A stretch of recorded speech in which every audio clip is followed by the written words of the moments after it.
Good morning, guys. Good morning. Good morning. Good morning. I want to welcome you to Wisdom Wednesdays. And for those of you who always turn it on, you know I love you. And if it is your first time tuning in, I want you to click subscribe and that bell so that you can stay connected with me. I wanted to talk to you guys about, if you think about just as a whole, everything that you have possibly gone through in your life. Some of us may even be amazed that we're still here, that we're still alive with all that we've gone through. Some of us should have been dead and gone and sleeping in our graves, but yet and still, God allowed us to stay. So when I thought about what I wanted to talk to you guys about, it was being born to win. A situation or feeling destined from or as if from birth. And we're born to succeed. And if you win, you be successful or victorious in a conflict or a contest. You acquire or secure as a result of a contest, a conflict, or a bet. It's an endeavor, secure to gain something, collect. It's a victory, triumph. The winner of something, coming in first and just coming out on top, as a winner. And so when we think about winning or being born to win, everybody wants to win, but only some people are chosen because it's a process to becoming a winner. And when I think about that, I think about John 1:4-5 that says, "For everyone who has been born of God overcomes the world, and this is the victory that has overcome the world, our faith. Who is it that overcomes the world except the one who believes that Jesus is the Son of God?" You can overcome through Jesus. And as I began to just research this and I thought about it, I'm like, winners are chosen because it takes a certain type of person, a certain type of spirit to be a winner. And so when I thought about this, it led me over to Romans 8:30. "And those who are predestined, he also called. And those whom he called, he also justified. And those whom he justified, he also glorified." See, whenever a winner is in the midst, you don't have to worry about the ego being present, the easing God out of a situation. A winner can sit back in the midst of a crowd, and it's always something about them that stands out. We often wonder what that something is. And it is the aura, the smear of God, the residue of God on a winner. God is the focus for winners. The second thing that I thought about is winners are made. That led me over to 1 Corinthians 9:24-27. That specifically states, "Do you not know that in a race all the runners run, but only one receives the prize? So run that you may obtain it, and every athlete exercises self-control in all things. They do it to receive a perishable wreath, but we an imperishable. So I do not run aimlessly.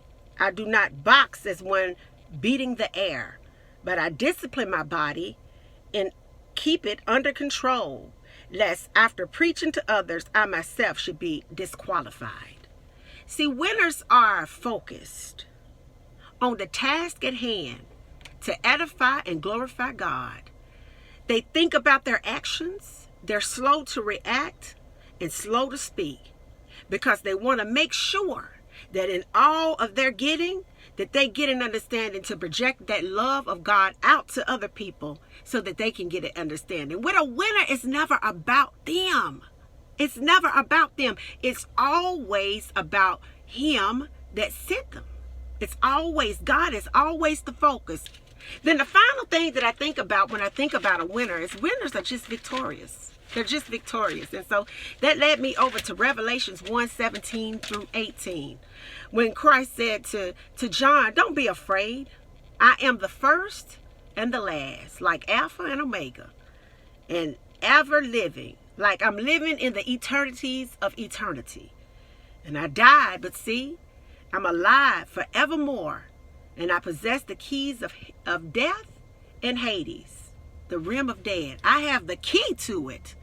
See, winners understand that it's not about them, but it's about Jesus. And they understand that the reason why they're winners in the first place is that he overcame it all for them. You know, I was thinking about my godmom this morning, and I was thinking about that time when my cousin Nikki came over to spend the night with us. Boy, that girl could skate. I was so mad because I just couldn't get it. I remember I talked them into get me some skates. I remember that. And she told me the next day Nikki had gone home, and I was there, and I asked her to comb my hair. I had brushed my teeth, washed my face. It was like 7 o'clock in the morning. And I said, comb my hair so I could go outside and I skate. And as winners know, it's a process. She said that I fell down so many times that she thought at one point she was going to ask me to come in before I broke something. But something said, no, just let her keep at it. The next thing she knew, within a few hours, I was flying down that hill, ponytails flying backwards. And she said that she knew then that I would be a success. She said that she knew then, at the age of 6 years old, that I was born to win. And I know it's some of you out there that have stories like that. And the enemy has come in to rob you of your memories, of your stories in that way and in that capacity. But don't ever forget where you come from and where your burning desire originated from. Because you are born to win. You're born to win. You know, I think about so many people throughout the Bible, even Adam and Eve in the beginning. They were born to win. They had absolutely everything. Did they fail? Yes, they did. Did they fall short? Yes, they did. Did they experience sin first? Yes, they did. Did they lose loved ones? Yes. Had a son to murder another son. They experienced it all, but they fell forward. God had a plan for them. It makes me think about Jesus. You know, he felt every possible pain that we could ever imagine in the Gospels, if you read them or take the time to read about them. And it will open your eyes that he experienced the type of hurt and pain that's unimaginable. He was spit on, he was cursed and pierced by nails, hung heavenward. He was judged, he was ridiculed, betrayed, mocked, abandoned, felt pain, he was lonely, felt the shame, all of this, so that we may live and have life more abundantly, and so that we may live. The devil thought he won, but the triumph remains with Christ, because he was born to win. And because we are in him, we are also born to win. It's you to think about some times in your life that you should have been dead and gone and sleeping in your grave. When you lost it all, and you couldn't hide the fact that you did. When those you loved walked out on you and turned away. When your loved ones died, leaving you there, wondering how you were going to make it. When you had nowhere else to go. When you had no one to call. When you had no one to rescue you. When you thought you would lose your mind. When you were sick in your body. When no one understood your pain. When you couldn't raise your head because of guilt and shame. When you invested 10 years in a relationship and still didn't receive that ring. When you outperformed others on your job and you didn't get that promotion.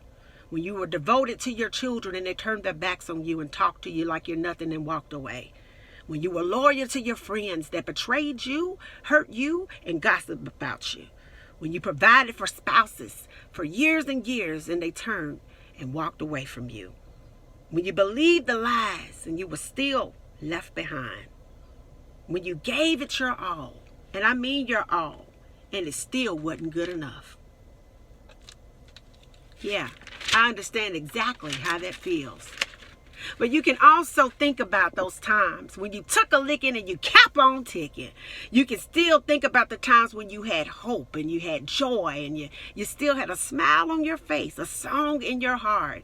You kept getting stronger after every trial. You kept prospering. You kept being blessed. You kept having a word. You kept serving. You kept praying. You kept creating. You kept believing. You kept getting up over and over and over and over and over again, to the point where Satan and his imps were so frustrated to see you rise in the morning because they knew that they had a problem on their hands. Why? Because you were born to win. You are a prototype of the image of God, a masterpiece designed for his splendor. You were chosen before the foundations of this earth. You were the one that Christ hung on that cross and died and rose and came back to show the prints in his hands and the piercing on his side. You were the reason that he went and got the keys from Hades. Yes, and has the keys to eternal life. You were born to win. Don't ever let anyone discourage you. Don't ever let a situation bring you down. Don't ever give up on you. Because if nothing else, think about the one who created you. You are fearfully, beautifully made in the image of God. Why? Because you were born to win. I love you guys. Mwah.